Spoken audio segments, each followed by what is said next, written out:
All right, well, we're at 10 a.m. Official start time here.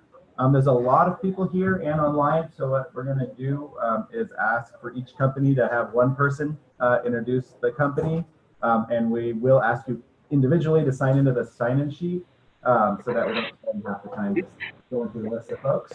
I do know there's a lot of interest from companies to actually know who is involved, and so just make sure that information is out there and all that. We will post who came and who's online on the bid sync, where the RFI and everything is afterwards. Again, so people can, part of what we want to do is make sure there's an environment of folks kind of clicking in with each other. So a couple housekeeping things. One, we're recording everything. So this video that is being recorded right now, showing my email, change that, is going to be posted along with the RFI so that people can look at it afterwards. It is not a requirement to be here to propose on this. Usually we do that, but this is such a broad request that we are leaving it more open. If you do have questions, I ask that you state your company's name and your name before you ask the question. And I'm going to go through a presentation, but I do ask that you, I don't ask, I say please interrupt me at any time, particularly for clarifying questions at first. And then we set out a long period of time to go through this. The presentation can take 20-30 minutes. We should have a visit from the mayor around 10:30, and then the rest of the time is up to you guys to ask questions and kind of dig into things to understand what we do. So what I'm going to do for folks online, for each company, just have one person say the company's name, and then I'm going to create a chat for everybody. And I would like that you sign in there so we don't have to hear everyone. And for those online, you're welcome to, especially in the middle of the presentation, to ask questions through the chat box. And you can try to interrupt me as well, but I know it can get kind of hard on the phone. But I will make sure to call on the phone folks when that makes sense. All right, recording, good. Okay, so let's get. Is it possible to record the meeting if you're online? Yeah, the meeting is being recorded already, and will be posted to the RFI's bid sync. One more sheet of the video. Okay, and if you're online, please do mute yourself unless you're talking. We are getting some fun noises through the system. So let's get started. Okay, I'm Ramses Madhu. I'm the Division Manager of Planning, Policy, and Sustainability in the Department of Transportation. I've been leading the multi-jurisdictional effort to create this RFI, and I'm really excited that we have people interested. We are trying to kind of push the envelope on what's out there, what's possible, and trying to figure out how to make transit work better in the Bay Area. Our overall issues of cost, project delivery timeframes, and all of these things are hindering our ability to do what we need as a city and as a region. And so we're really trying to get into that space and get into that. So I guess I'll use this here. So let's go around the room. Again, each company, please just have one person, just company name is fine. Individual names should go on the sign-in sheet. Start on the Rajapan and Maya. Nadine Perriott with NGO Geotechnical and Environmental. And then you're signing in. Burford Furman, San Jose State Mechanical Engineering. Kevin Walker, Bombardier Transportation. Jim Fletcher, SCJ Alliance. Jenny Jean, BYD. Daryl Hill, Obiaki. Shelley Doran, Web Core Builders. Ron Swenson, General Transportation Fund. And Sheila, VCA. Diana Garcia, Vice President. Bill James, J-Pods. Liam Kirwan at ECOM. Yeah, and can you let us know what happens to it? Lonnie Copeland, Alternative and Renewable Construction. Mike Tella, Department of Transportation. President of the Solid Parkins Only Consultant. Peter Charles Thompson. Jacques Carrier, Sparkles Poet. Robert Baird, Skytrain. I'm Gary Schway with Prospect Silicon Valley. Paul Jankar with Libraries. Alistair Coulson, Spear. Ben proposes HNTV. Hello, Hawaii Alternative Transportation. Jamie Carroll, Finances. William Hedaya, WMH Corporation. All right, and then those online. Again, one person per company. And just to make it so we're not all talking over each other, let's start with anybody from outside the United States first. Yes, France, Claude Scala, Superways. Okay. Sweden, Crystal Lindström for dialogue. Jorge Rodriguez from Mexico. Any other internationals out there? Thank you so much for joining. All right, and then let's start on the East Coast of the US. Anybody from Eastern Seaboard?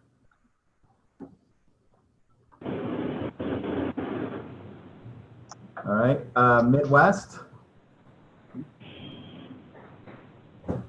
Okay, South. Strata Professional Services. All right. Okay, and then how about the Rocky the Rocky Mountain States? Okay, the West. Who else we got out there? John Carroll, Futron. Steve Perlitz, Lee Elliott.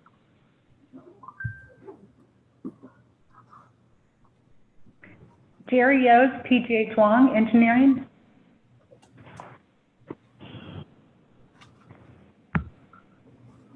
All right. I see a lot more people online. I'm not sure if people are having trouble with mutes and all that. But just to move things along, please do go to the chat window and sign in. Again, each person online, please do sign in your company and personal name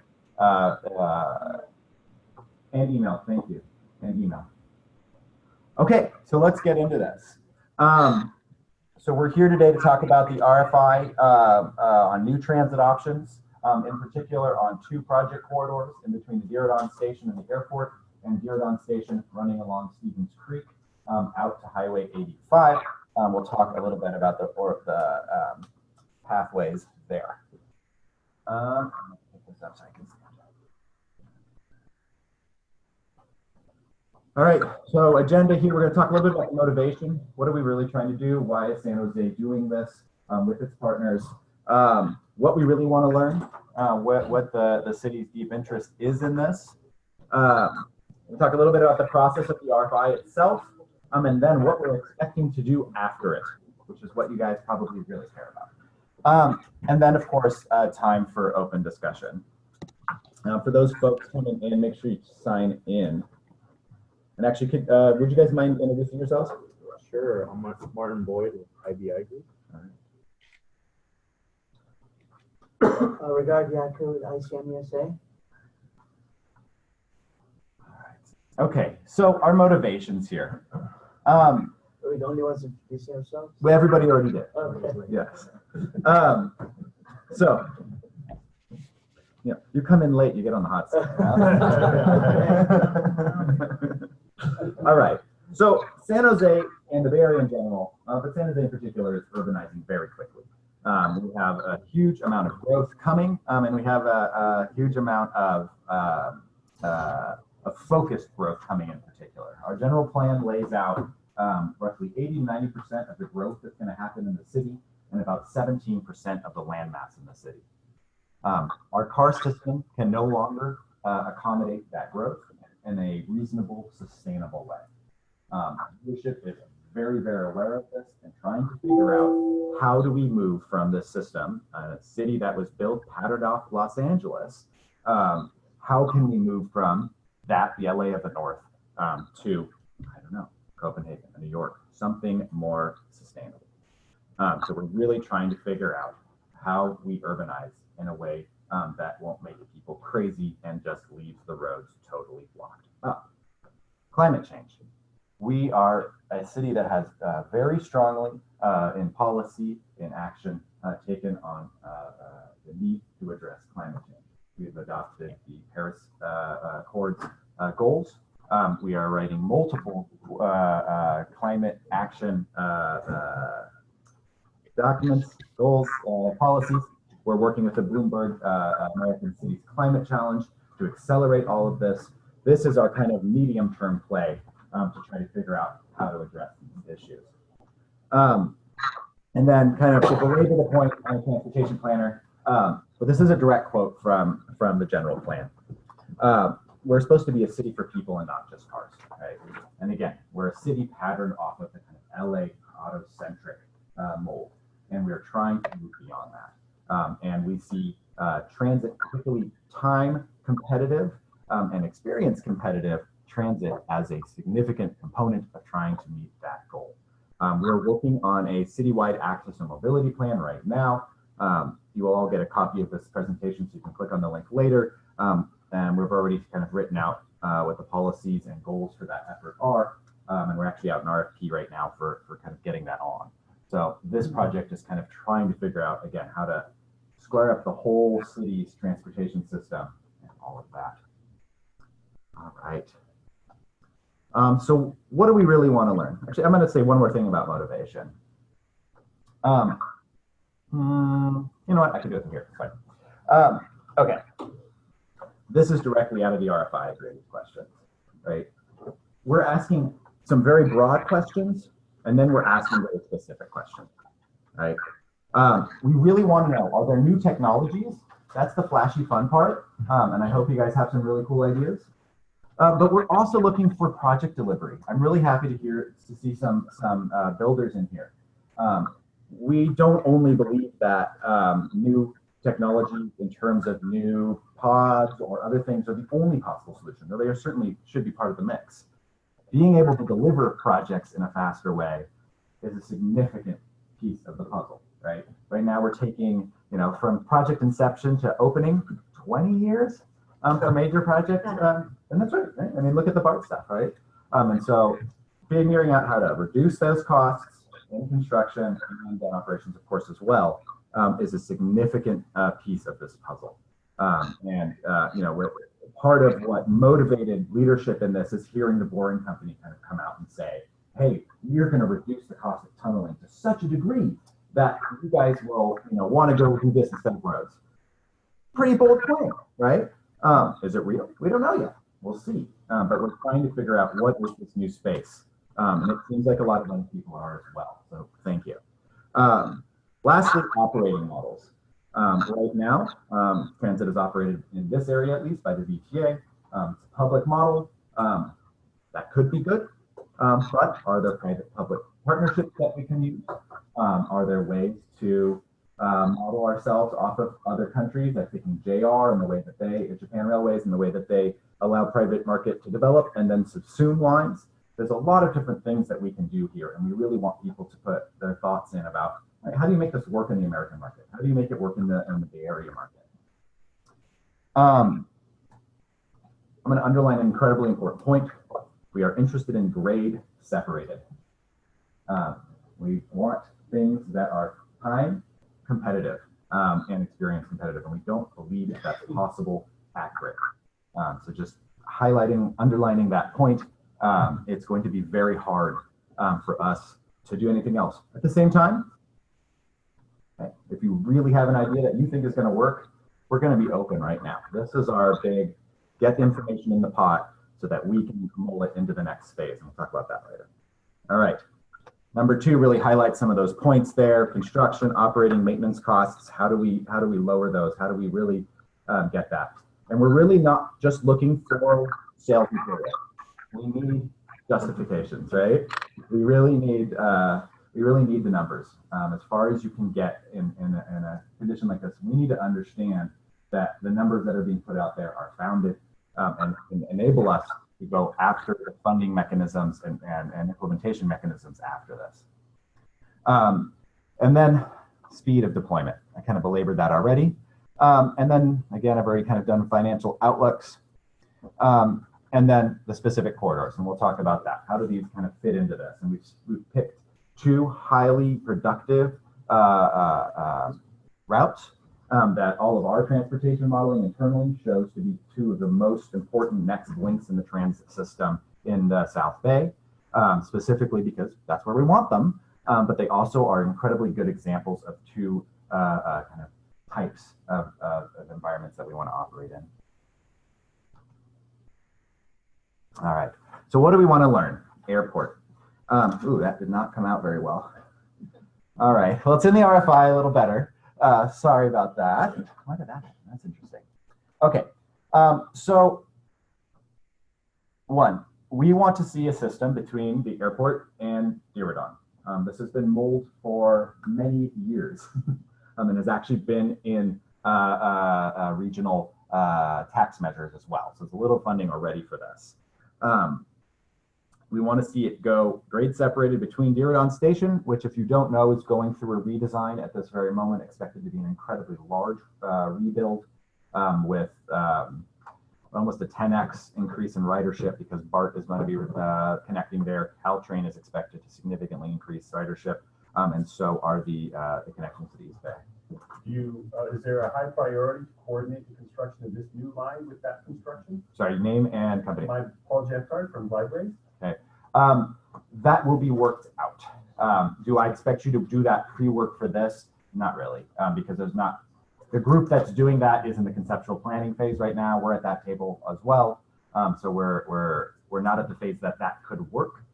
We are trying to put little slots in that design that would allow it to be accepted. But yeah, you have to kind of. I think that's the next step, right? Yeah. Right. The basic statement here is we want the airport and Diridon Station to feel like a single facility.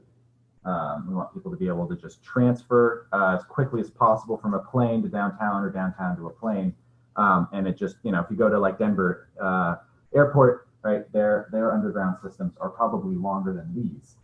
So it can be done if it's done well. There's a couple alignments that we put in here. These are studied alignments. Are they absolutely required? No. What we're trying to do is give everybody a playing field, a level playing field to kind of give us their ideas on and their estimates.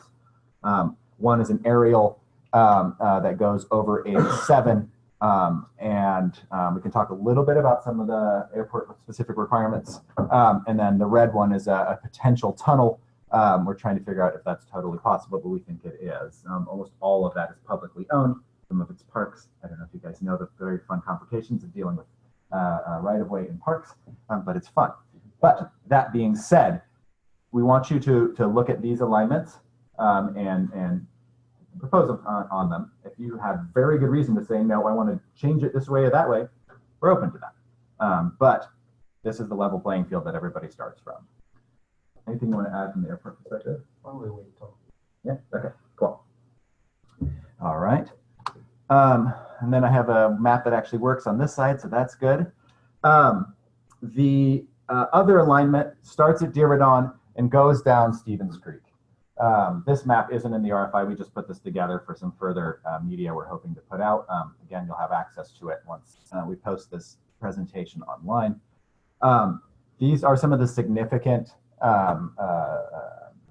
points of interest along the line. There's some very big ones. Particularly the shopping center here at Santana Row, one of the largest shopping areas in the Bay Area. Connection to Apple headquarters, De Anza College. There's some really big things.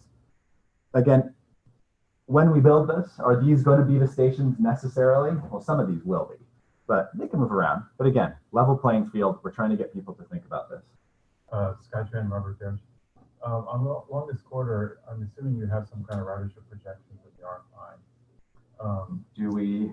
I'm not sure if we do. It's a really good question. That's actually will determine how good our responses will be. Thank you. How good is the data that you give us? Yeah. Will determine how good we can respond So I would urge you to, I would actually request that you go to Apple and Google and say, give us a week's worth of Google Maps data. That will be very accurate. Yeah, And if you give us that data, we can give you great proposals. Yeah, we have our travel model output ridership right now, which I need to go make sure our modelers are comfortable with its veracity, and we'll post that at a minimum. Yes, we want more numbers when we can. Yeah, since you're going to be carrying Apple employees along this corridor, they would have an interest in sharing at least maybe a day's worth of data. We will try. Okay, great. Those avenues have been tried before. Okay. Yeah, not for this project though, so we'll see. Okay. Thank you. Okay, so here, this is a point-to-point with at the airport, a potentially, a couple stops to get to the car rental and the two different terminals, right? This is really a truly urban transit line, right? Multiple stops, lots of different contexts to kind of figure out how stations are going to work, all of that. Now, we don't expect you to lay out the technical design of each stop, but we do want to make sure that folks are really deeply thinking about how does this fit into the urban context? How does this not disrupt particularly pedestrian and bicycle interactions? How does this support densification and people being able to walk around, bike, and not use their car, right? Because that's the ultimate goal. All right, our process for the RFI itself, right? We're here in the blue. August 1st is our pre-RFI meeting. August 16th, you got about 2 weeks to submit questions. Please submit questions through the BidSync system. We'll be working hard on the back end to get all of those out. Questions after that can't be accepted because we're a city and procurement rules stand. We will respond within 2 weeks after that to all questions. All questions you post will be shared. All answers will be shared. Everybody gets a chance at the same information. And then, get this out of here. September 30th, we want our RFI responses are due. So, Ron Swenson, General Transportation Fund, during this period, are there any restrictions on communications either with elected officials or with staff of the city or VTA or any of the other relevant agencies? Hands up. They They can, right? So we're the lead agency. We're putting the bid out. The other agencies are partners. They helped us write this. They've been very involved, but they aren't named agencies. So I guess the procurement rules don't really touch them at that point. No, if they have questions regarding this RFP and they want answered by DOT, then they go through it. Yeah. And everybody gets to.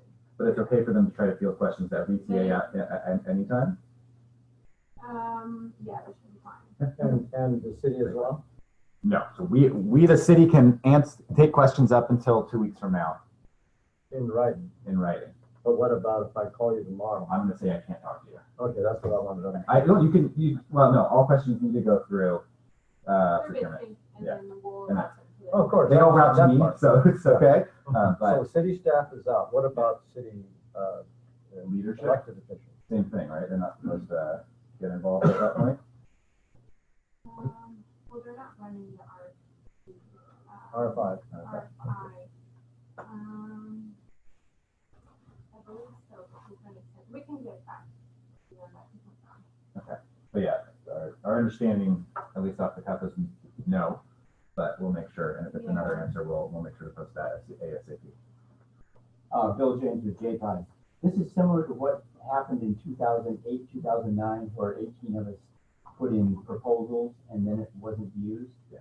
And some of us at that point in time offered to privately fund this. Mm-hmm. Will you accept privately funded networks as well as that build under immediate procedures without having to go through a bid proposal if it's privately funded? So separate that into two things. Thank you very much for your work in 2008. The work that came in there has underwritten our ability to move forward already. Understand that's incredibly frustrating. So 1, 2, yes. We are looking to move. We have a lot of motivated leadership right now that wants to see these things happen, not only in city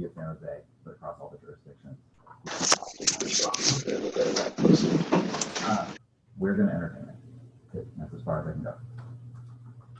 Excuse me, doesn't the speed of procurement depend on your NEPA CEQA clearance? And where is that? Yes, thank you. Who was that? Yeah, sorry, name and company, please, online. With apologies, Siakusha Plenary Group. Thank you. Yes, absolutely. Yeah, the project will have to go through all of the normal environmental and other regulatory clearances. We do not have any yet, other than very minor stuff that's been done in the 2008 and other processes. Go change the JPOD again. Would you consider, so there's a pending Solar Mobility Act in the Massachusetts legislature that says if you're 5 times more efficient than existing modes in a right-of-way, you're automatically granted environmental approval. Well, because you're 5 times more efficient. we're not in we're not Massachusetts, right? So would the city consider passing such an ordinance? We don't have control over that. That'd be a state level action. Would you consider taking it to the state level? Maybe. Thank you for the suggestion. Everybody, Mayor San Licardo, thank you very much for joining us. We also have about 25 folks online. Okay, fantastic. Yeah. So we've been kind of talking about the RFI, the motivations, the process, and all of that. Yes. First, thank you, Ramses. Yeah. Thank you all for joining us today. Nobody's calling the fire marshal yet, but appreciate your patience for given the very small confines. It's a good problem to have, certainly for us. I wanted to assure you a few things. First of all, we're not flirting. We are committed to getting hitched, and we are all in on making something happen that will be certainly a showcase for the world, and we hope an example for urban transit in the future. And we want the best ideas, and we want your best thinking. We want your best thinking because we are also rushing off with many other processes, and many of you are aware, for example, Faster Bay Area and other efforts that will help provide funding that we need to get these ideas implemented. And we need your best thinking because we need real dollars and not pie in the sky estimates. And we know that takes a lot of work on your part. And so I just wanted to say first, thank you all for your willingness to engage with us in this. We know the best innovation starts in the private sector. And that's why we're reaching out to you, hoping that your best ideas will be something we can embrace. But we're doing so with more than just an eye to trying what's out there. We are highly motivated to connect the fastest growing airport in the nation for the last 3 years with a train station that will be within a decade the busiest multimodal station in the Western United States. That's critically important to us. It's also critically important to us that that station will be surrounded by, for example, the world headquarters of Adobe, the largest Google campus in the world. And if we keep on going down the road, past some of the highest grossing retail in California, onto the Apple world headquarters. These are all very high profile destinations, and we look forward to seeing great ideas that'll help us and help you hopefully demonstrate to the rest of the world what the best Silicon Valley can be. So thank you all for being here. Thanks for allowing me a few minutes, Ramsey. Absolutely. Thank you for your time. I'll get out of here, so hopefully there'll be a little less oxygen sucked out of it. Hope you guys survive this experience. You have a second for any questions? Oh, yeah, sure. What about you? Any questions for the mayor? Mayor, Siakusha Plenary Group, we are extremely excited about the content and the context of this RFI. One of the things that really excites us is your desire to entertain disruptive and new technologies. How serious is San Jose to implementing something that just comes off a CPUC certification? Well, let me just speak for myself. Very, because as you read every day in the papers about high-speed rail and everything else costs too much and takes too long. So we are by necessity forced to look at some alternatives. And, you know, I've spent 19 years trying to get BART to San Jose. I first worked on the Measure 8 campaign in 2000 with a few of you in this room. And after 3 ballot measures, we're going to finally celebrate it opening in North San Jose, and it's still not downtown. It's fair to say we need to find alternatives. And the mayor is not only the mayor, but also a board member of our Valley Transportation Authority. In this, hi, Robert Baird from SkyTran.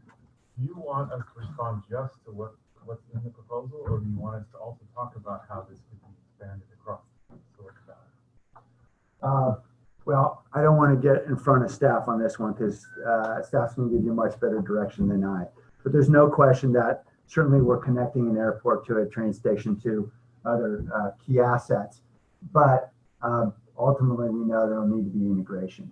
And many of you may know that as we speak today, we are looking at retrofitting what is a 42-mile light rail system that is incredibly inefficient. It carries far too few riders into a technological alternative that's likely, and this is at the VTA level, it's likely to look something like automated buses, autonomous buses. And so, you know, is there an opportunity for integration? I think that's an interesting question for us because obviously transit only works when it's a network.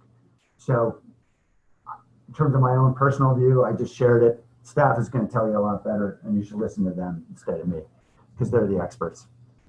Yes, sir. Hi, Ron Swenson. Yeah, good to see you, Ron. Hi. Yeah. I heard from another person here already that there may be some urgency to bringing the state government into this because there is not, as it stands now, a proper regulatory framework for some of these innovations that are being considered. And the question was, and I now that you're in the room, I'd be curious if both in terms of the California Public Utilities Commission and in terms of the state government, that a new framework might be entertained that would make it possible, number one, to sidestep some of the environmental constraints that normally go, especially with federal funding. In other words, if we were looking for federal funding, we might have a 5-year EIR process, maybe 10 years, which obviously we don't want. And then secondly, there may be some reason for the state to, either through the PUC or through the legislature, come up with some target that would say we're going to reconsider the brick wall standards, which are being modified by the American Society of Civil Engineers and other groups such as that. Would you go to the state or? Yes, let me just offer a couple of perspectives. I don't know if I'm answering the question directly, but first, I don't know that we're going to be waiting around for federal funding, particularly given the administration we're dealing with today, which doesn't seem terribly invested in transit. We had to fight like crazy just to get the dollars to finish the Caltrain job, 600 some odd million. Thank God for Senator Feinstein for stepping up. She did. So we're not looking ultimately for that. We're looking at regional measures. We're looking at local dollars and certainly state. And, you know, we've been very effective in the past in advocating with the state when we need innovations to fix housing challenges. Obviously, they're not fixed yet, but we're at least getting movement from the state and transportation. And, you know, a few examples, we've had, you know, essentially waiver of building codes enable us to build micro housing for the homeless. We're looking now at cross-laminated timber and other kinds of construction methods. And we're pretty consistently able to get those waivers that we need from the state and the changes we need. And I think it's fair to say a delegation, given Senator Bell's role as chair of the Transportation Committee, I think would be well positioned to advocate if there was a project that we knew was safe and effective and cost effective. Yeah, and I'll just add there, we've already gone to SB 743 and BMT under CEQA, meaning we don't have to do level of service across most projects, particularly transit projects. They get it clear there, but it's the other elements in the CEQA process that still come up. Yeah, Bill James with J5. I'll give you a letter from Goldman Sachs. They're interested in putting $4 to $6 billion into these kind of networks. So the funding is available if you can pass a regulatory framework, even at the city level, even where you don't have jurisdiction for state things. If you pass it at the city, capital will start investing in it, and then we can work through the state government. But we need a regulatory framework that allows. Morgantown was self-regulated for its entire existence since 1972. But that's not a replicatable model. So if we can make a standardization of, and we can get money money into this right now. Real money. Okay, let me just say first, I think we're very open to P3 projects and private investment for all the obvious reasons. I'm not well versed in the specifics of state regulation, but I'm certainly happy to be an advocate. In the corner there? You have a question? No? Kevin Walker, Bombardier Transportation. What would be very meaningful to us is well-defined milestone. Help us help you with the final getting over the goalpost or getting to the goalpost. All of these, I don't think it's not just us, industry. Here in 2008 was an effort. It takes a lot of time and effort, as you know. So, and I don't want to get ahead of your presentation. It looks good. Is that whatever is presented, it needs to be meaningful and not just another effort. And I worked very hard to get Sam here specifically because of this, because I think it's such an important thing. We understand. Yeah, let me just throw out one point on that timeline that I think is relevant. If there's going to be a faster Bay Area measure, I'm guessing it will be November of 2022, which means we need really well-formed estimates of costs well in advance of that, at least a year in advance of that, so that, and I say 2022, that decision hasn't been made in any way, and there's certainly folks who are trying to push it on the 2020 calendar. That may be optimistic, I suspect, based on where the Bay Area is, but there are certainly forces pushing that way, so this could get a whole lot faster. So those are two relevant data points. Thank you. All right, and then one last question. Great. Well, thank you all. Really appreciate your engagement. All right. Oh, yeah, absolutely. Thank you. Yeah, thank you, folks online. Make sure to restate questions so you can. Okay, so we got a little bit there from the mayor in terms of next steps already. We really wanted to bring him in because of these worries. It really is real. You know, there's been not 2008 wasn't the only effort. It's actually the third effort, right? So we understand that that's out there and it's real, and we are trying to reset the table a little bit in terms of how we get this done, right? We're trying to remove ourselves from the shackles of it all being public and all of that kind of stuff. Okay. Okay, so what happens after you guys submit your RFIs? Right? One, staff, along with from all the agencies, will sit together, kind of mold this, start creating a picture of what is actually out there. How much is it going to cost? Sorry to interrupt you, but question. Name and company, please. Regard Yaku, ICM USA. Are you going to have outside consultants helping you to make a decision on this?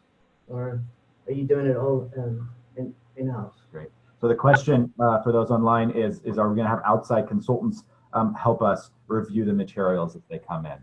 Outside consultants will be coming in once we need them. Right now, what we're trying to figure out is the viability of things coming in. My guess is we're going to pay somebody much more educated than I to help with that. We do have experts from BTA in particular and their consultant chains that are on staff already to help us on board.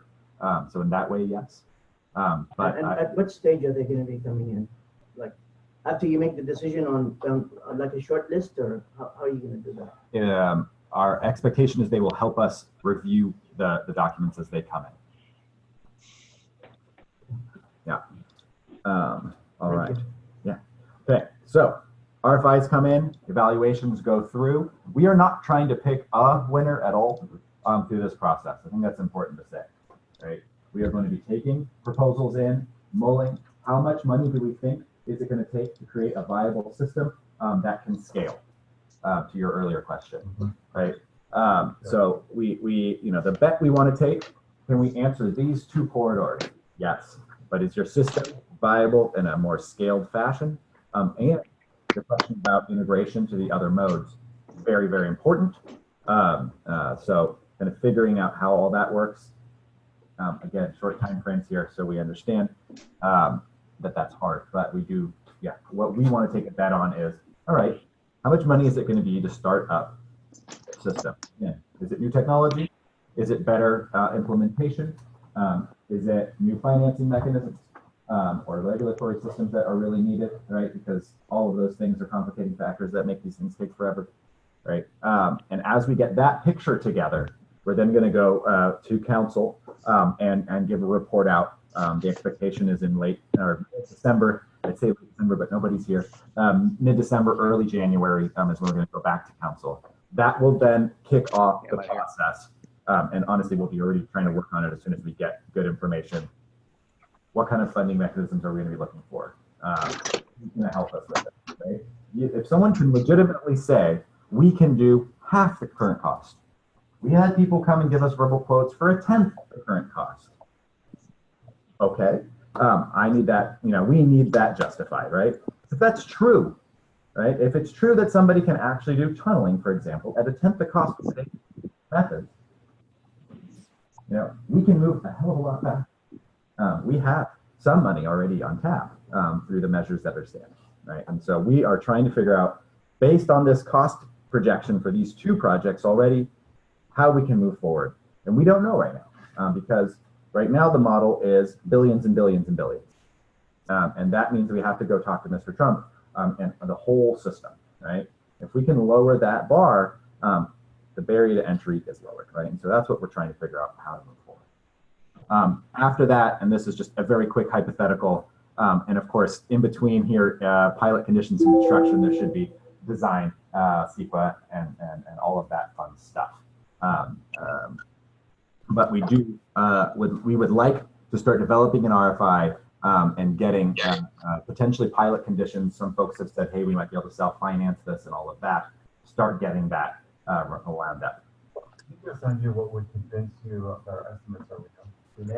Robert, Yeah. I think there's going to be multiple factors there, and it's going to be dependent on each company's proposal, right? If you're proposing a new technology, we need to know that your manufacturing and your supply chains and your construction costs are grounded by engineers who have done these things before and have. Please communicate in margins of error. If you give us a single number, we're like, okay, right. Right. So the data from a factory would cost from a factory building the thing. Yeah, I mean, just especially if you're proposing new technologies, really finding the ways to say, hey, these are the new things that we're proposing. Our cost estimates are based on these realistic attempts. And sorry, for those online, the question was how to make sure we feel confident in the cost estimate, right? It's going to be important for us to know, particularly on the risk points, how you're making those estimates, right? And what that, where that's coming from. Sometimes we get these back of the envelope things, and it's great. We love it. It's so fun. I go to cocktail parties and talk about it, right? But that's not where we're at, right? And it's time to sharpen pencils, figure out real numbers. And sorry, John Risdo, Director of Transportation, just walked in. You want to say anything, or you just? Wow, great turnout. We're looking forward to really figuring out what's available out there for the innovative ways to tackle it.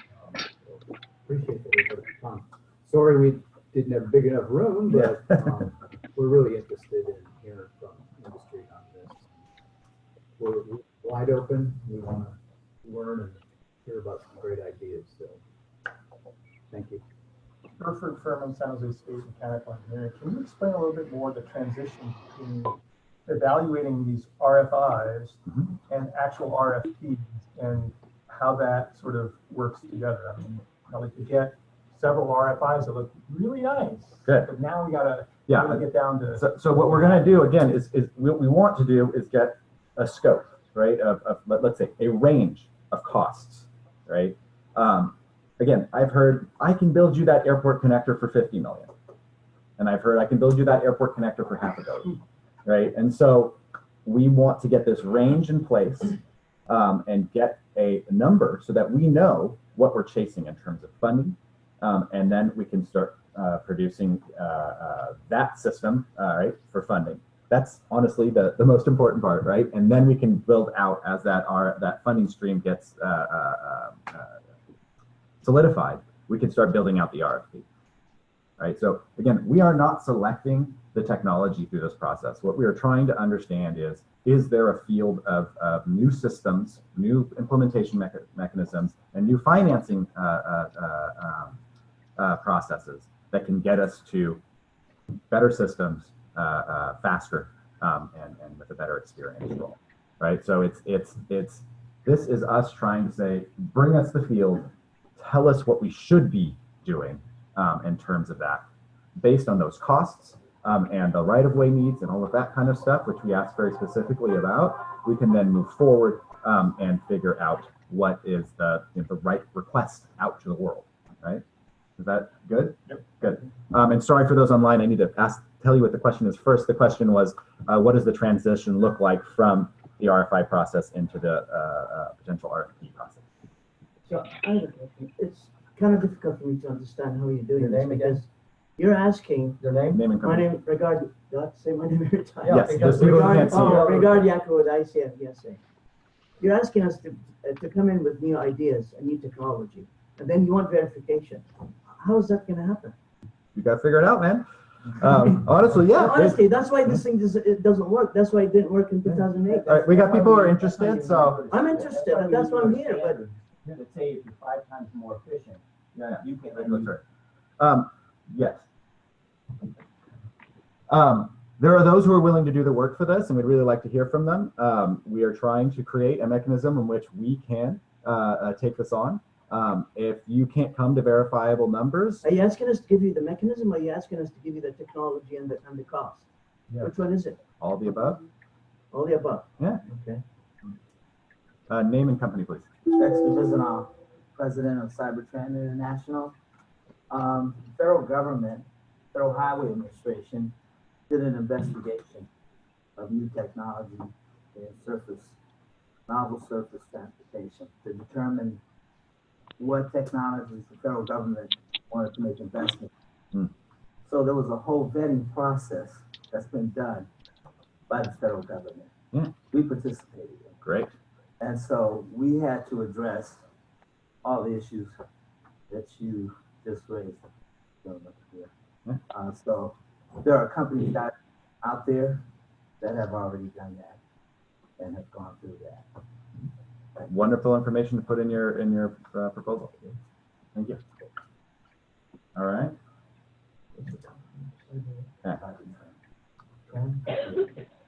Oops. What do we got? I think we're we're at the end. Okay. What do you guys got? Changing with the BYD, I was just wondering if the company did not put in the RFI, would that prevent the company later on putting the RFP? Yeah, question is, if you don't submit for the RFI, would you be eligible for the RFP? This is not an eligibility system right now, so no. When you said that, no, you mean? Yeah, thank yes, you. they can. Yes, you could Yes, submit. you could. Yeah, thank you. Yeah, you would be able to submit in the future, even if you didn't submit now. And ETA, between the RFI being received and the RFP being released, will you be going and talking to the submitters to ask them questions based on what they're doing? Question is, would we have interaction after the RFI process is finished and getting out to an RFP? Yes, absolutely. And you go on some of the questions about are you going to be doing a qualification process after this RFI, RFQ before the RFP? It depends on what procurement mechanism actually ends up getting used and what those are, right? Are we going to run the procurement as San Jose? That's iffy. ETA would likely run the final RFP. Right now, we're taking this on just because of where we are as a city and where planning groups are and all kinds of stuff. But who's going to run this in the end? We'll decide those factors and whether we do a pre-qualification or we just go straight out undecided. All right, Bill James with J5. Would you consider privately funded efforts right now that we build immediately, and then they be removed after you finish your whole process, so that we could build systems today or within this year, start building systems that then get taken out as you go through your process, or after you start building and you choose your process? We will entertain whatever you bring us. Okay. Kevin Walker, Bombardier Transportation. I heard it clear that the questions asked will be shared publicly. Yes. Will the RFIs submitted be confidential and proprietary? Because you're asking for information that's meaningful, but we're also exposing our competitive edge. So you will not, if you do make it public, you will not get as much innovation stated. Yeah, thank you. It's a really good question. You submit something to a public agency. There's something like a public records request. Those public records requests dig pretty deep. There are certain very small bits of a response that you can mark and say, this is proprietary. We will make sure those rules are very clearly stated in a response to the on our BitSync and highlight those rules. Very much understand your point. It's very important. And we want to make sure that we get the best we can. So we're going to draw that box as clearly as we can for you and for us, so that we can protect some of the information.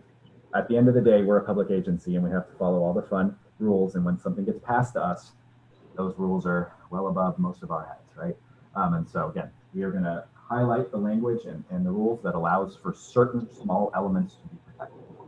Again, online, the question was, is there a way for competitive edge information or other proprietary information to be protected in the RFI process? And the answer is to some degree. And again, we'll respond.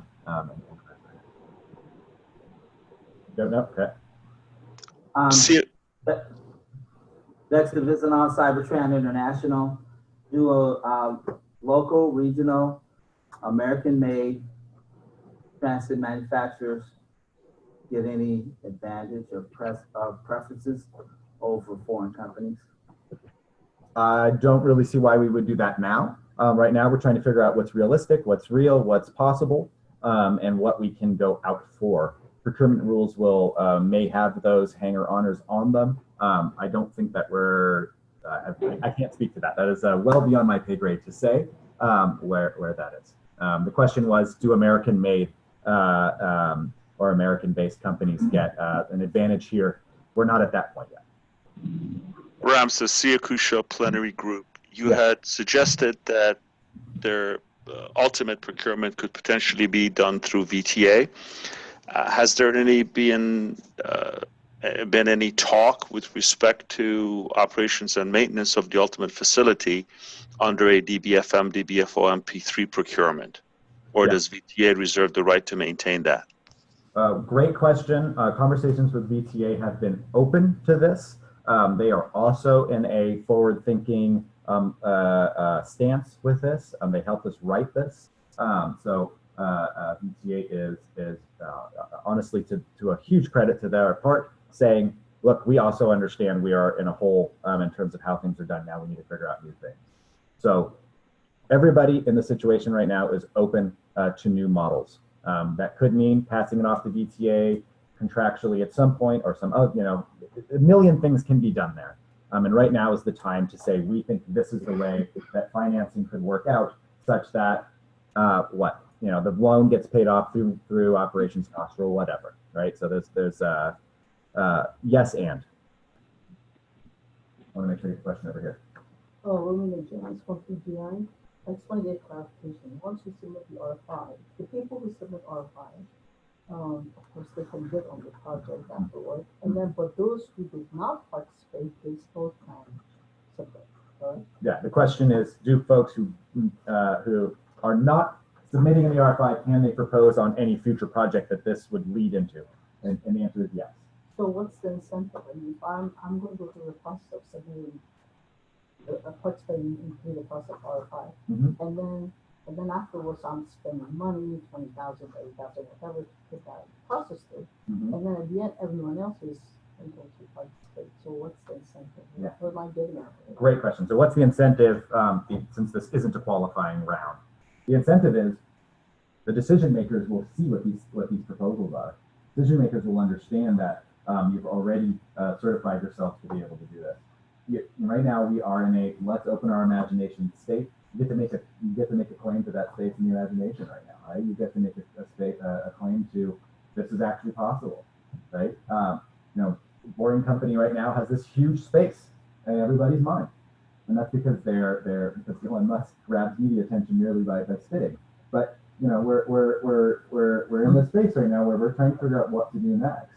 And if we don't know that you exist and we don't know what your technologies are and what your feasibility is, in a certain way it's advanced marketing, I guess, but it's a lot more than that, right? You get to help set the table. Robert with SkyTrain. I have a question about stations. So the footprint of a station can be very small, it can be very large. I can imagine if you put a Boring Company station at each point along Stevens Creek, you need a lot of real estate on the ground to get cars in all those things. So does the RFI address the issue of what's the available for interfacing this elevated system or underground system to the surface? Yeah. So the question is, does the RFI ask for questions or kind of ask for clarity around station impact? Clear? And yes, it does. We do ask for what is the station like, particularly what are the land use needs of a station, what are the right-of-way needs for a station. We do want you to define those things. Simple as that. We ask you to define them. Alistair Dawson from STAIR. You're asking for a lot of innovation from the private sector, rightly so. You're going to get a very broad range of responses, hopefully, and a very broad range of costs. Are we going to see innovation from the public sector in procurement?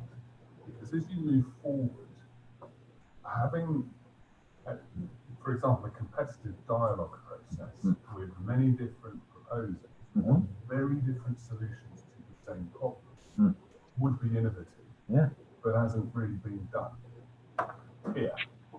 So the question is, is the public going to be innovative in its procurement processes along with the innovation we're asking for from the private sector, as much as we possibly can. We have right now, as you heard, the mayor is showing up saying, we want this. Director of Transportation is here. We want this. We are trying to make this work, and we understand that we're working with a whole bunch of Dutch consultants right now to help us redesign our transportation system downtown. Bentham and Krell. And they are flabbergasted by our delivery costs for light rail. We are at something at 2x what they pay for, right? There's something wrong, right? That is on the government side. So message clearly heard, and we are all trying to get nimble and work on all of this. So thank you. Paul Janford from Glideways. In your description of what you're hoping to accomplish with the RFI process, is it safe to say for the RFP, this first stage will be defining what that RFP is going to be seeking based upon the technology and the capabilities and costs that are introduced through this RFI process? So in a sense, we're helping to, like you said, set the table for anyone else coming to it. The question is it fair to characterize what's happening with the RFI as setting the table for the RFP in terms of, are we going to use the technologies or other things proposed by the proposers in the RFI to make the RFP? Yes. Are we going to say we want an elevated pod car system of this sort? Probably not, right? But we are going to say, well, everything that was elevated costed more than tunneling. Unlikely, but we'll see. So we may start narrowing what we're looking for based on what we get. Just to follow that, again, Paul with Paul Janford with Glideways. So introducing capacity for added deployment or extension to the wider service of the community would be something we would want to introduce, just again, sort of like set that as one of the criteria for future proposals. Am I understanding you correct in saying so is it a scale question you're asking me, or is it hey, we want to be able to run autonomous vehicles that can run in and out of these systems so that they can do out into the community service, or what is that? I think differentiating capabilities for expanding and integrating beyond just the requested scope of the RFI. Yeah, so the question is scaling the system an important element of what we're asking for? Absolutely. Honestly, if we can get what we really want here, establish a new type of technology that's cost effective, delivery effective, and operationally effective to set the bar for what we're going to do in the future, and we get that out of this, that's the best option we can get. Hans Swenson, General Transportation Fund. I'd like to take that just one step further, because as everybody knows in this room, a corridor-based system cannot possibly scale to economic viability. It is the last mile as much as anything that matters. And the capacity of the system is not going to be based on the density of the movement on a corridor. It's going to be dependent upon the number of stations and the wide distribution of stations. And density of land use around it. That's true too, and I'm specifically focusing for the moment on distribution. Yeah. And so if I get to the end of the Dearden station, yeah, and I want to come right here, right now I'm stuck with a schedule that reduces my chance of getting here on time for this meeting. Yeah. So, especially if I just missed the bus or I don't have the right change. Yeah. So the question is, in this context, you want to see us describe something that would impact the city of Santa Clara, the city of Milpitas, Palo Alto. Are you really wanting to scope this within the city of San Jose, or are you interested in how this might, going back to that drawing you showed, it goes out to Cupertino, but again, that's only a corridor. If I were to have... Everyone else has left the call. That is not true. Okay, we're still 28 line. If I were to have a viable economic model, it would not look like that. It would be a broad-based network with small economical space. Everyone else has left the call. Goodbye. Thanks, goodbye. Okay. We cut everybody off. So there's still 28 people on there. You know what that might be is, look there, there's an hour. Well, no, this is all the way out to 11:30. No, but I mean that the people out there. Anybody online, can you speak up just to make sure you're still there, or can you do a quick chat? Yeah. Yes. Yeah, we're on. All right, thank you. They keep telling me no one else is fine, but I'm here and I hear others. Thank you. Yeah. Okay. Our numbers up here show that there's more people. Fantastic question. Multiple answers. Right. So the question really is, how are we thinking about networks? How are we thinking about scaling?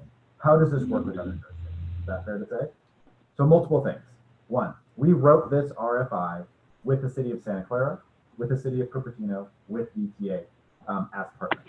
Everybody got a chance to take a dig at this and really help sculpt it. We've had many, many meetings. There is a joint resolution going around right now between all of those jurisdictions, including the county, to support a high capacity transit down this corridor. Cupertino's already passed it. We've already passed it. The county is refining theirs, and Santa Clara has it on their docket. So while we're working on this, we are already working on the implementation mechanisms to get everybody on. We have a really good alignment around a grade separated system from the kind of progressives, right? From the progressives, we're like, this is really good service, and from those focused on the car, this doesn't disrupt the car, right? So it's a good thing. It's more expensive. So one, two. If you look at submissions to the Plan Bay Area update. Ik zal nooit meer doen, maar het was for those online, can you mute yourselves if you're not asking questions? En dan was het echt voor mij een goede heads-up geweest. Thank you. Now, what are you doing there? Mute you. There we go. Okay. We submitted a concept for the South Bay Metro, which in effect is the build out of this. We did an algorithmic run of what we believe are the next major transit links that we think would be productive. We're pushing for that. We're looking for that. Faster Bay Area, as the mayor was talking about earlier, is looking for $50 to $100 billion in the Bay Area transit-focused money. The state is lining up with a great deal more construction money for transit. So we're kind of seeing all these pieces line up behind this, a larger concept, and the network effect, right? That's what I was talking about. Yeah. 3, integration with the current system is very, very, very important. The mayor is pushing for us to revamp the whole light rail system around some new technology right now as well. He's put in a request to ETA to study that as part of their high capacity transit system. What else? Last mile, first mile. Yes. Yes, distribution from major nodes is incredibly important. You know, the kind of I would say the boilerplate innovative idea right now around that is systems that can run on the trunk lines and then disperse out into the system if they're autonomous enough to do so or whatever, right? Yeah, absolutely. We're very much thinking about that and want to see folks come up with ways to do that. Thank you, Ron. Peter Shaw with Parsons. So I know that for the airport connector, we have been talking about years, right? So we know where that started here. So for Stephen Creek connector line, does VT already have a team working on this, doing engineering or anything? The reason I ask is that, okay, because it shows that the VTA is going to run fast San Jose extension to downtown. And your schedule seems to be almost in line with that schedule. Is it even possible for VTA to operate these two big projects at the same time? Unless VTA already working on these. VTA is not working on an engineering of things there. There's a BRT study that came out that could be used.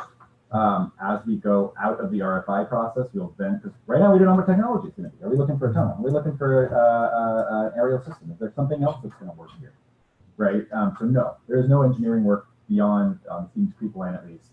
The initial study on BRT that came out 5-6 years ago.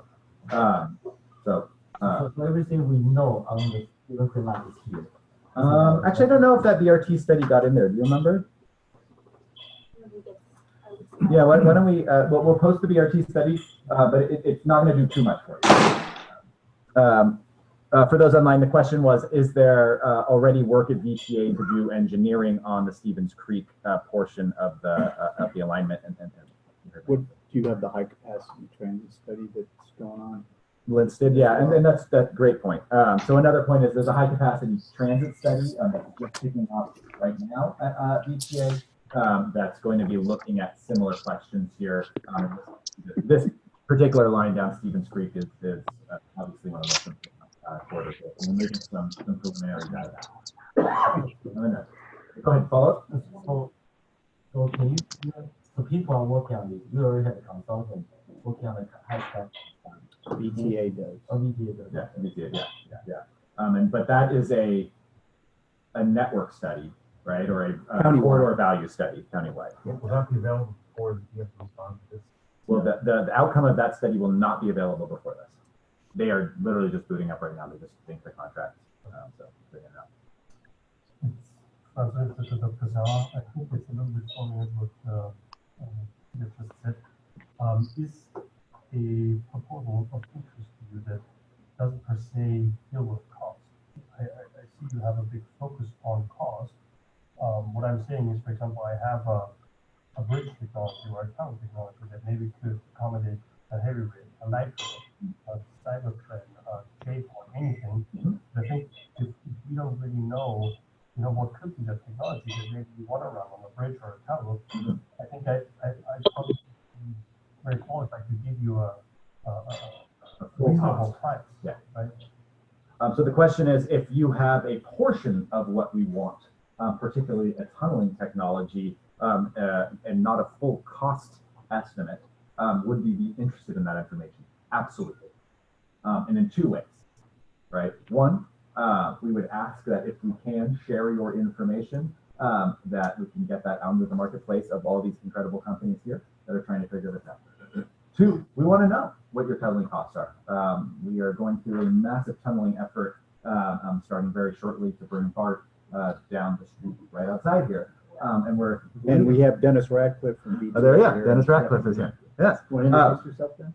I'm Dennis Radcliffe. I'm VTA's program director for BART extensions, and will be responsible for the bringing BART under. So at the moment, we're very well versed in tunneling information. And so if we can get a company saying, hey, we can do X, Y, and Z tunnel-wise, we're going to be very interested in that, right? The scaling of the right-of-way itself, or the building of the right-of-way itself, is obviously one of the highest cost elements in any of these. So the answer is yes. But do give numbers for what you can do. Yeah. Is there a question over here that I missed? No? Okay. Kevin Walker, Bombardier Transportation. I'm hearing a couple of different conversations, VTA and the city.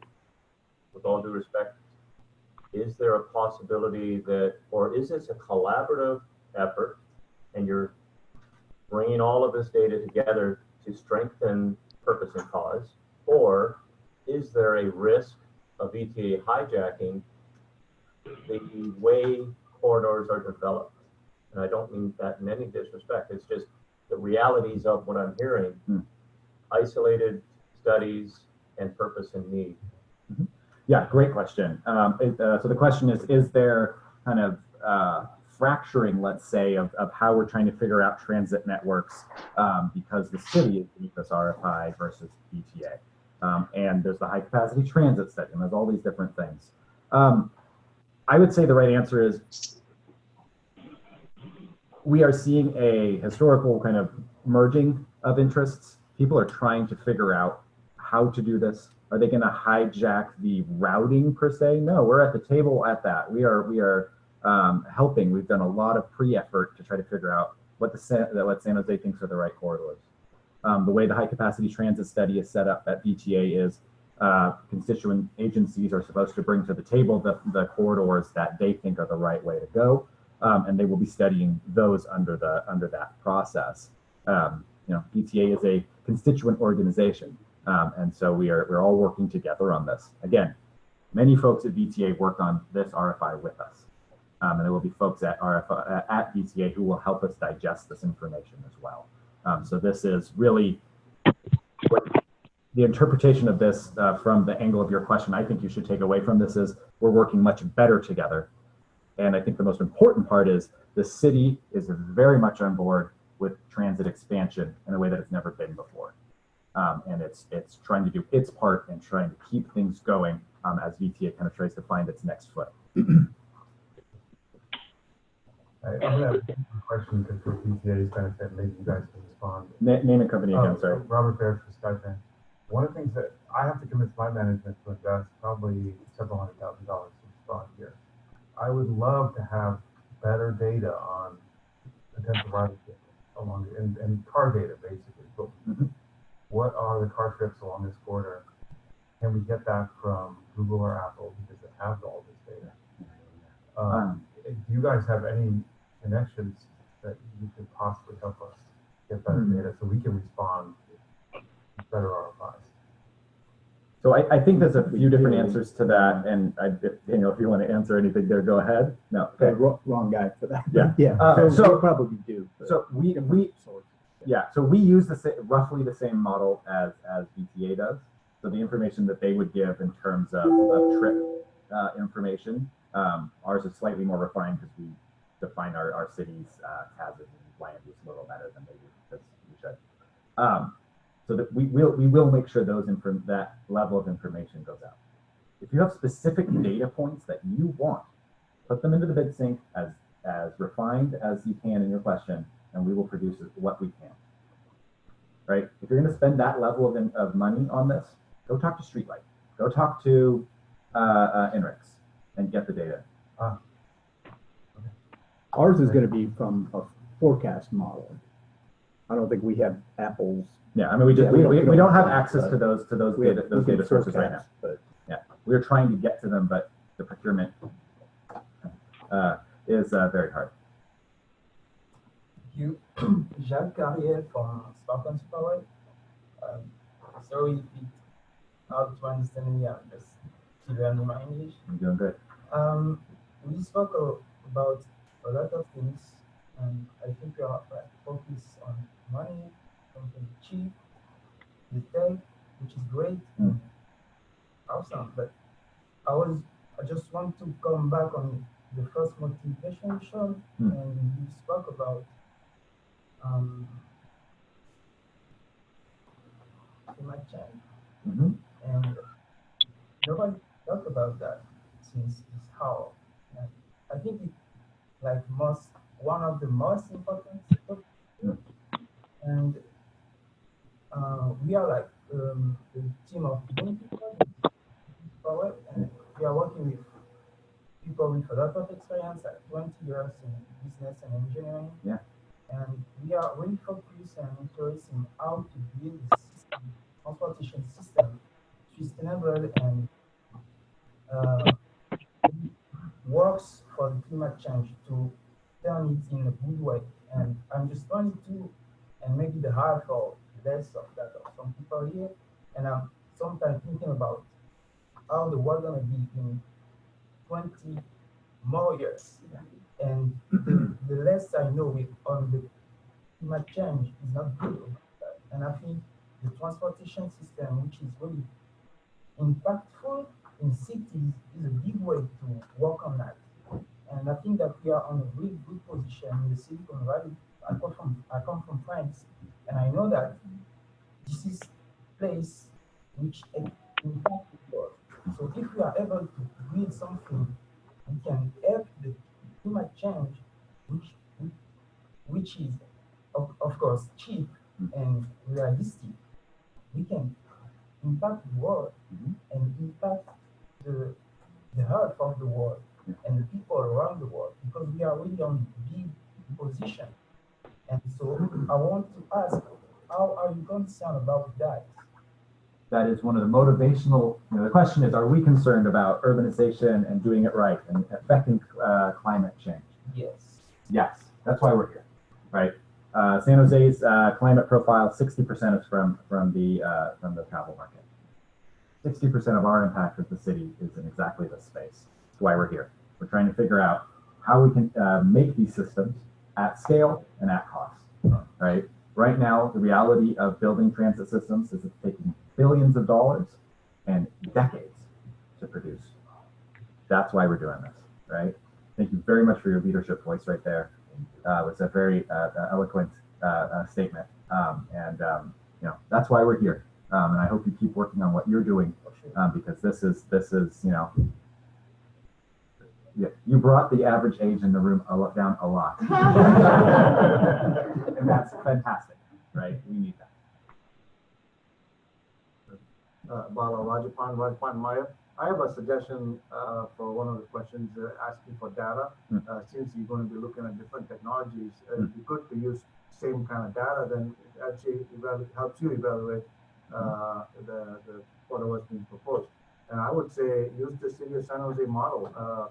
It goes up to 2040, I believe, and it got more split transit, auto by links, and maybe make that public and take it up even a little further by linear projection to 2045, 2050, and give them some data about the San Jose airport growth and what's the Diridon station growth is. That way, everybody has the same demand to address. Yeah, absolutely. No, yeah, well, that's what we were. That was what I think the answer was. Yeah, that's what we're getting. Yeah. So the question is, or the statement is, hey, please share your modeling data. Absolutely. Yeah. It will be posted as soon as we can get it. And as soon as we can get the run all lined up right. Again, Paul Chancellor from Libraries. If there's any long-range plans for upzoning or increased densification throughout the city along scope plans, could those be also shared? So any proposals for expandability of the system could go beyond the corridors immediately identified, but to be able to kind of get in sync with the plan of the city's overall So two things there. So the question is, can we make sure to share upzoning, so land use density information as long as this? So it's already out there. The general plan is published. It's in there. At the same time, our modeling runs. We'll give the 2040 data. That's as far as we're calibrated out towards, or calibrated isn't the right word, but we've already run it out to. We will share that information. It includes that upzoning that's already in the system. Is there any possibility for VTA and the city to incorporate Six Sigma and just-in-time concepts, so you create metrics like energy consumed per passenger mile, cost per passenger mile, And so that we don't keep creating systems that contribute to climate change so that you create 50% of your contribution by burning passenger mile energy.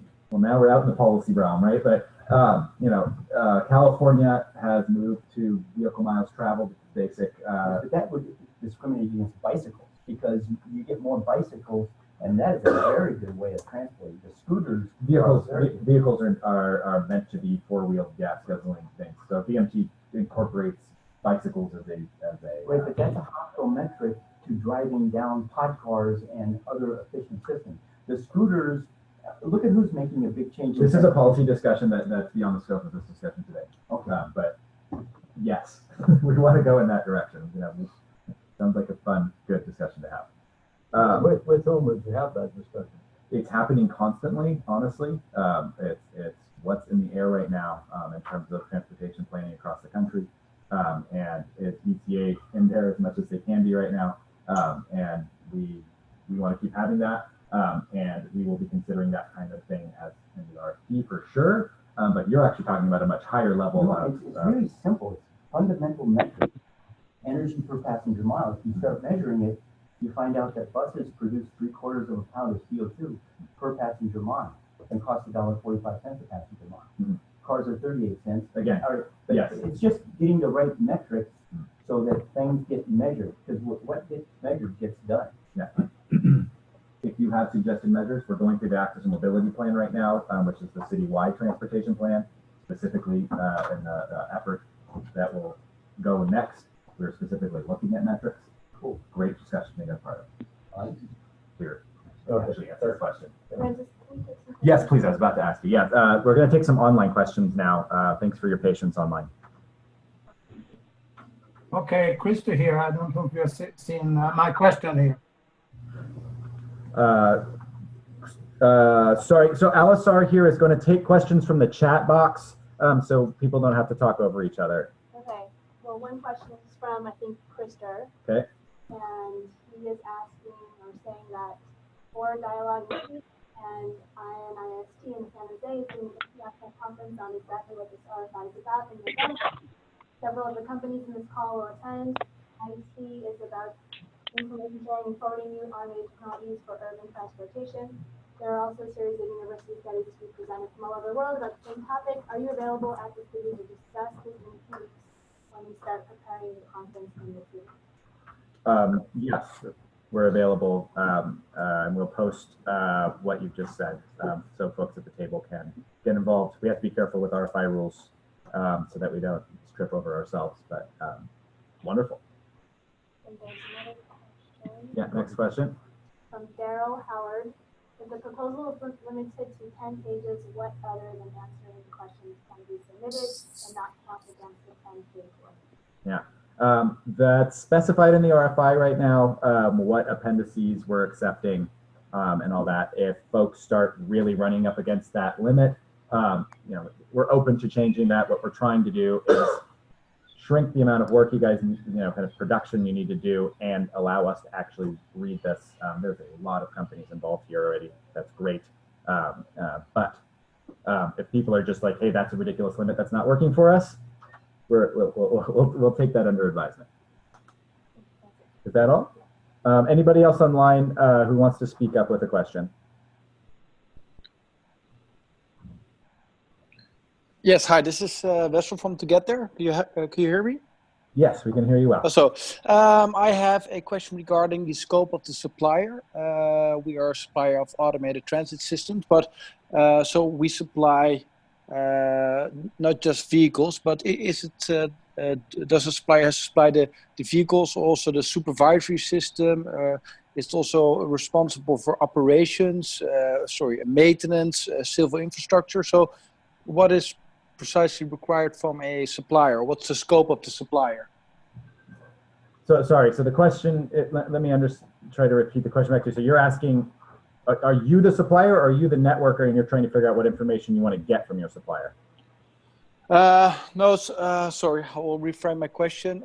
So we are a supplier of a transit system, but who is responsible for after the implementation of operations or the maintenance of the system, or and who will be responsible for the infrastructural change. Are we, as a supplier, also have to do the infrastructural changes to the track if that's necessary, or? Yeah. So right now, what we need is we need to figure out what systems are out there and the potential cost and reality or realisticness of those systems. What the operational and implementation models are, we'd love you to talk about what the best ways to do that are. Some companies are going to be focused on that because that's their expertise. Other companies are going to be focused on supplying information about their particular transit technology. Yeah, we are looking for the full package as much as we can. So I don't know if that's not the clearest answer, but we won't be able to compare systems if we only get a cost for what, hey, this is how much it costs us to get the materials together, right? That won't do. So we could do it is work with one of the construction companies who are here at the table or another one to come up with costs that are valid enough. Yeah, does that help? Yeah. So I basically we have to team up with partners on this one. Yeah. Any other folks online with questions, either in the chat or verbally right now?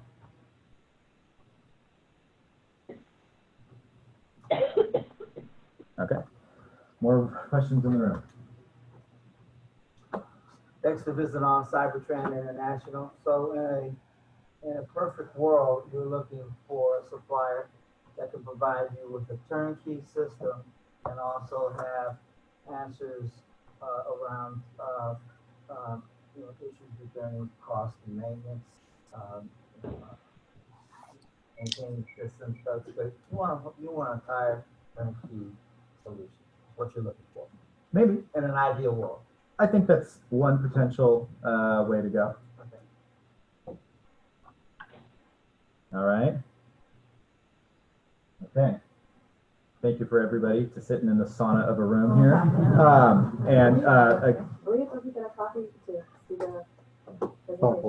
Yeah, the PowerPoint will be posted online. So will a recording of this meeting, which we'll probably have to watch a few times to get all the questions out of. Again, please, I'm sure you'll have further questions after you know what's happened today. Send them back to the Bit6 system. We will do our best as the partner agencies to figure this out. Are we going to have a copy of the attendees as well? Yeah, and sorry, yes, we will post the list. Make sure you sign in. If you're online, please sign in the chat box. That's the record. Thank you all. Thank you.